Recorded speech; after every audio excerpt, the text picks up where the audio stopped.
All right. Like I said, this was a two-part video, and now I want to go over the my lesson for today, and it's going to be the sacraments. All right. Now, some of you may know what the sacraments are. Some of you may know some of them, and some of you may not have been introduced to them yet.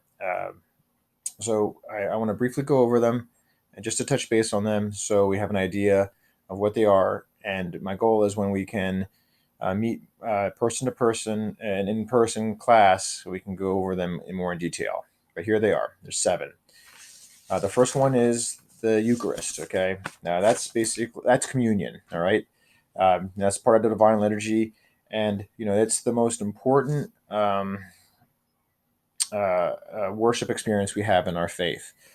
Uh, we do it every Sunday. We prepare for it by fasting and being mentally and physically and emotionally prepared for it when we approach the uh, the priest. Because when we receive communion, remember we're accepting Christ, in body and in essence and in a spiritual matter as well. So communion is the first and most important sacrament.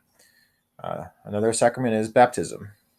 Baptism is when we're introduced and incorporated into the faith. We're done. This is done typically when we're really young, infants, and we're presented in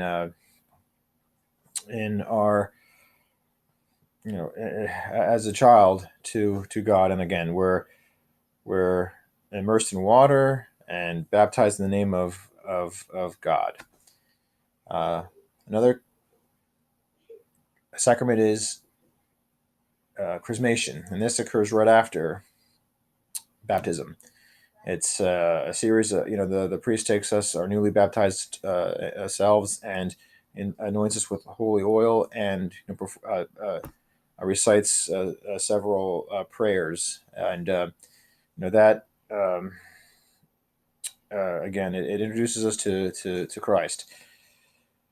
The, the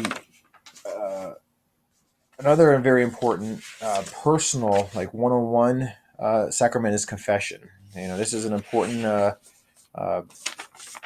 sacrament that we do. You have to do it before you get married. I took confession before I got married, and I did confession when I was your age at a retreat, and I did it one more time. I think I did it twice when I was younger, and then once when I was an adult. There's also priesthood is a sacrament, and not everyone can become a priest, so that's an optional. And then there's uh, marriage. Also, not everyone gets married, but that is a sacrament. And then there's holy unction, which is uh, the act of the priest putting the oil on your forehead and your hands on Holy Wednesday during Holy Week. So there is the seven. You have communion, baptism, chrismation, confession, priesthood, marriage, and holy unction. Again, I would go through these in more detail later on. Like for instance, talking about baptism, how it's basically our own personal Easter, and chrismation is almost like our personal Pentecost. But like I said, I want to go over those more in detail when we meet in person. So that's my brief lesson for this week. I hope you enjoyed it. And as a confirmation you watched this video, please, in the link, reply to my email with the seven sacraments and the date of when you took communion. When you took confession, if you have so. So again, the seven sacraments, and the if you took communion, just tell me if you've taken a confession, and that'll confirm that you've watched this video. I hope everyone has a fantastic day, and see you in church. In the name of the Father, Son, Holy Spirit. Amen.